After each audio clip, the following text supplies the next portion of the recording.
Good morning. 안녕하세요. 하루의 이른 시간에 하나님 앞에 나오신 성도님들 모두를 환영합니다. 오늘도 하나님과 동행하시는 복된 하루가 되시기를 축복합니다. 오늘 본문 말씀 출애굽기 31장 1절에서 11절의 말씀을 제가 봉독하겠습니다. 여호와께서 모세에게 말씀하여 이르시되 내가 유다 지파 훌의 손자요 우리의 아들인 브살레를 지명하여 부르고 하나님의 영을 그에게 충만하게 하여 지혜와 총명과 지식과 여러 가지 재주로 정교한 일을 연구하여 금과 은과 노스로 만들게 하며 보석을 깎아 물리며 여러 가지 기술로 나무를 새겨 만들게 하리라.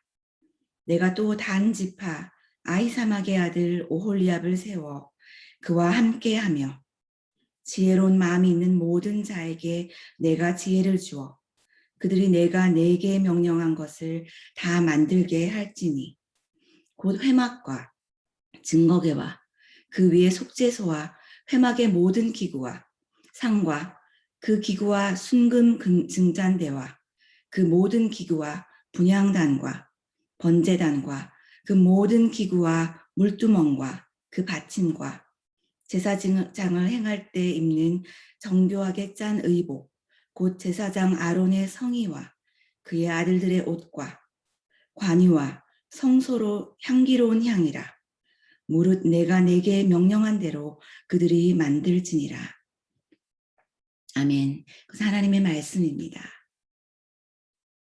하나님께서는 모세에게 하나님의 백성들을 친히 만나 주실 성막의 설계와 그 안에 들어갈 모든 기물의 그 재료, 모양, 수치 등을 정교하게 지시하셨고 그에 이어 백성을 대표하여 하나님 앞에 나올 제사장의 옷, 에봇과 흉패 및 예복의 모든 것에 대해 세세하게 전달하셨습니다.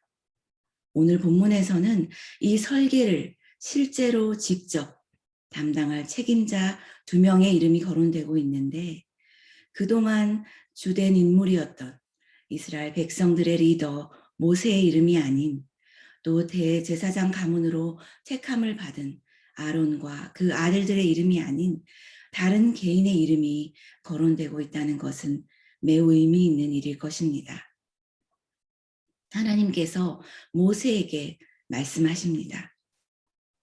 2절 말씀에 내가 유다 지파의 훌의 손자요 우리의 아들인 브살레를 지명하여 부르고 라고 기록되어 있는데 하나님께서 지명하여 불러주셨다 하는 표현을 여러 차례 성경에서 보게 됩니다. 하나님이 택하여 불러내신 아브라함, 노아, 이사야 이들에게도 이 말씀을 하셨는데 지명하여 불렀다 하는 것은 하나님께서 그 사람을 은혜로 선택하여 주셨다는 것입니다. 하나님께서 그의 능력을 택한 것이 아니라 그 사람을 택하여 불러주셨다는 것입니다. 불러주셨다 하는 원어적인 의미에 이름을 부르다라는 뜻 외에도 청함을 받다, 초대를 받다라는 의미가 있듯이 하나님께로부터 지명되어 청함을 받은 사람은 사역을 맡게 될 때 하나님께로부터 받은 그 소명의식을 기억하게 되고 그 소명의식을 가지고 행하게 되어서 그 일을 감당하게 때도 하나님께서 함께하여 주심을 겸손한 마음으로 경험하게 되는 것입니다. 유다 지파의 사람 브살레를 하나님께서 택하여 주셨는데 브살레를 설명하기 위하여 한 절에 총 4명의 이름이 언급됩니다. 유다, 훌, 그리고 우리, 그리고 브살렐입니다.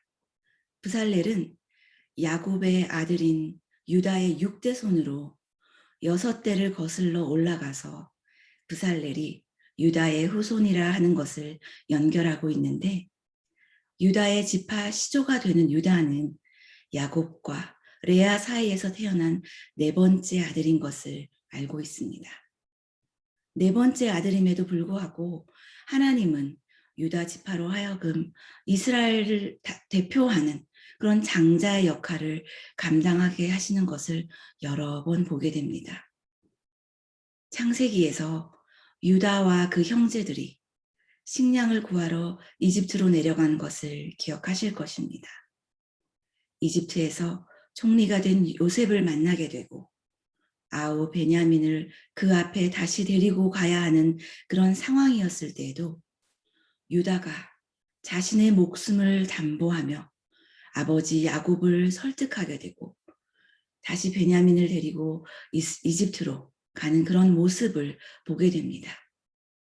그리고 그 모든 긴장감 속에서도 아버지 야곱과 가문의 안위와 어린 동생들과 형제들의 안전을 걱정하면서 책임감을 발휘하는 것도 유다였다는 것을 알 수 있습니다.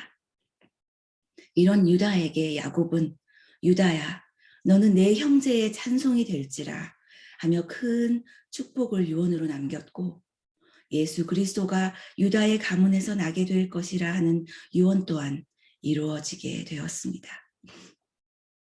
이렇게 유다 지파 사람 부살레를 부르신 하나님은 먼저 하나님의 영을 그에게 충만하게 하신다고 하셨습니다. 하나님의 일을 하기 전에 성령 충만함이 우선이 되어야 한다는 것입니다. 지혜와 총명, 그리고 지식과 여러 가지 재주로 실력을 발휘하기에 앞서 하나님의 영이 충만하게 우리의 생각과 마음을 주장하시도록 하시는 것이 중요하다는 것입니다. 부살렐에게 귀한 직분을 맡겨주실 뿐만 아니라 하나님의 영을 충만하게 하셔서 그의 능력을 보시기 이전에 인격적인 관계를 만들어 가시기를 원하는 하나님이심을 보게 됩니다. 능력 이전에 사람을 택하여 세워주시며 인격적이고도 충만한 관계를 위하여 하나님의 영을 부어주시기 원하시는 하나님인 것을 보게 됩니다. 성막의 모든 기물을 만드는 일은 하나님의 지시대로 정교한 기술을 요구합니다. 노예로 살아왔던 이스라엘 백성들은 이런 귀한 재능을 제대로 사용할 기회도 없었을 것입니다. 금과 은과 놋 등의 귀한 재료를 세공하고 각종 보석을 깎아 물리며 여러 가지 기술로 나무를 새겨내는 그런 정교한 작업을 연구하고 사용하는 일이 하나님께서 백성들을 만나 주실 그 성막 안에 모든 물품을 준비하는데 전적으로 사용되었다는 것은 그들의 재능을 하나님을 위하여 하나님께 영광 돌리는 일에 온전히 사용할 수 있게 되었다는 그런 더없이 감사한 일인 것입니다. 또 한 사람, 단 지파의 사람 오홀리압을 불러주십니다.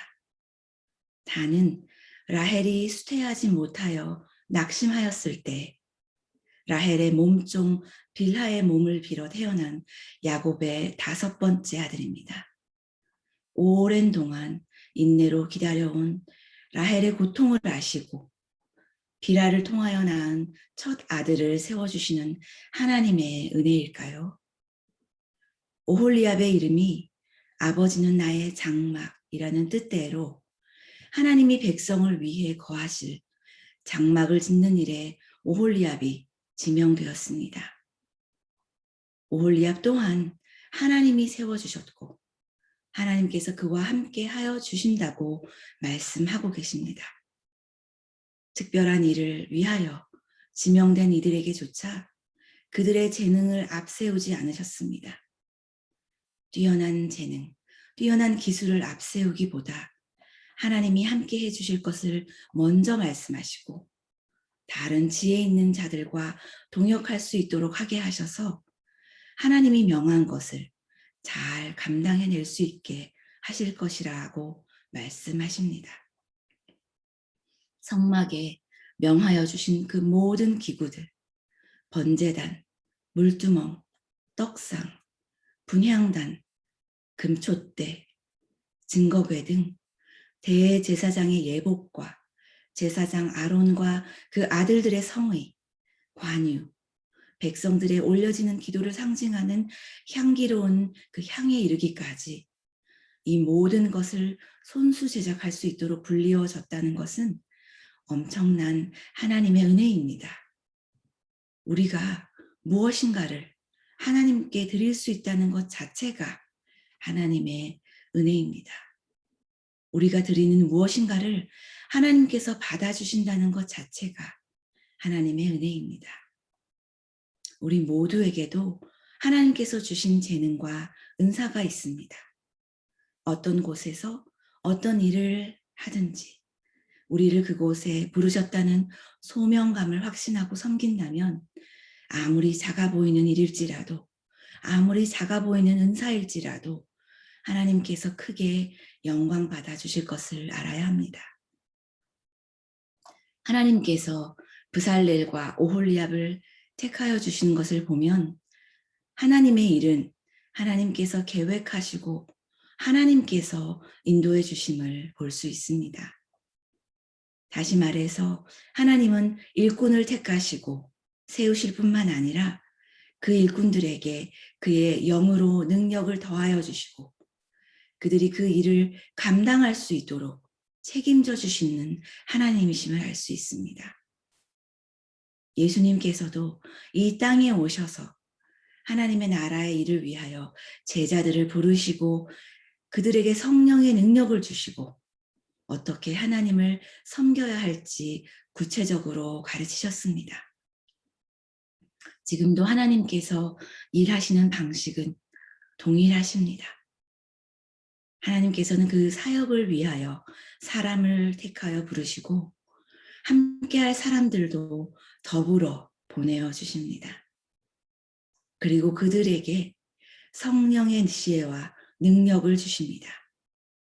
그러니 하나님의 일의 관건은 그 일을 하는 사람이 능력이 있느냐, 실력이 있느냐로 판가름하는 것이 아니라 하나님이 이 일 자체를, 계획 자체를 하나님이 풀어가신다 하는 것이 매우 중요한 일인 것입니다. 주의 일을 맡은 자가 비록 여러 조건으로 부족하고 모자라고 뛰어나지 못한다 하여도 하나님이 부르셨다면 하나님이 그 일을 할 수 있도록 열어가신다는 것이 우리가 가져야 할 믿음입니다. 사도 베드로의 말을 기억합니다. 베드로전서 4장 11절에 만일 누가 말하려면 하나님의 말씀을 하는 것 같이 하고 누가 봉사하려면 하나님이 공급하시는 힘으로 하는 것 같이 하라. 이는 범사에 예수 그리스도로 말미암아 하나님이 영광을 받으시게 하려 함이니. 그렇습니다. 하나님은 우리 모두를 지명하여 불러주셨습니다. 우리의 능력을 택하여 주신 것이 아니라 우리 한 사람 한 사람을 택하여 불러주신 것입니다. 우리를 불러주셔서 하나님의 자녀가 되게 하여 주셨고 우리를 불러주셔서 주님의 몸된 교회를 섬길 수 있는 주님의 몸된 교회를 함께 세워가는 지체들로 삼아주셨습니다.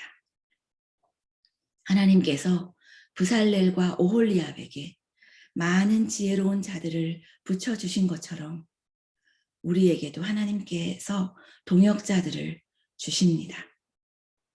그들과 함께 하나님이 주신 서로의 은사들을 모아 연합하여 섬기는 하나님의 영이 충만한 지체들이 되기를 원합니다. 혼자서는 주님의 몸된 교회를 세울 수 없습니다.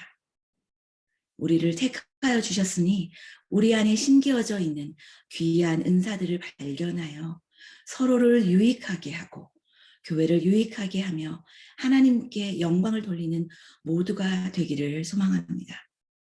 무엇을 하든지 하나님이 공급하시는 힘으로 하는 것 같이 하여 하나님께서 영광을 받으시게 하시는 우리 모두가 되시기를 소망합니다. 기도하겠습니다. 하나님 아버지, 우리를 당신의 자녀 삼아 주시고 하나님 나라의 일꾼으로 사용해 주시니 감사드립니다. 우리가 무엇보다 성령 충만하게 하셔서 하나님이 원하시는 일들을 지혜와 총명과 지식과 여러 가지 은사로 행하게 하시며 하나님의 뜻을 이루며 살아가게 할 수 있도록 하여 주시옵소서. 우리를 지명하여 불러주신 하나님께 감사를 드리며 예수님의 이름으로 기도합니다. 아멘. 기도 제목을 나누기를 원합니다. 먼저 하나님께서 우리를 택하여 주신 은혜에 감사드리기 원합니다. 우리에게 주신 은사들을 발견하며 성령 충만함으로 하나님께 귀하게 올려드리는 우리 모두가 될 수 있게 기도하시기 바랍니다. 두 번째로 어려움 가운데 하나님의 치유의 손길이 필요한 환우들을 위해 전심으로 기도해 주시기 바랍니다. 김하철 목사님께서 피딩 튜브 시술이 너무 위험하여 받지 못하였습니다. 하나님께서 그를 온전히 붙들어 주시고 기적을 일으켜 주실 것을 기대하며 합심으로 기도하여 주시기 바랍니다. 그 외에도 많은 환우들이 있습니다. 주님의 평안함과 담대함을 허락하여 주시고 주님께서 길을 열어주시기를 간절히 기도해 주십시오. 마지막으로 내일 주일 예배를 위하여 기도해 주시기 원합니다. 담임 목사님은 2주간 재충전의 시간과 하반기 1:1 제자 양육 훈련을 준비하시기 위해 휴가 중에 계십니다. 영육간에 강건함을 얻을 수 있도록 기도해 주시고 2주간 주일 말씀을 전해주시는 황성철 목사님을 위하여 기도해 주시기 원합니다. 말씀을 전하실 목사님을 영적으로 강건하게 붙들어 주시기를 기도해 주시고 또 은혜로운 주일 예배를 우리 모두가 올려드릴 수 있도록 한 마음으로 기도해 주시기 원합니다. 다 같이 기도하시겠습니다.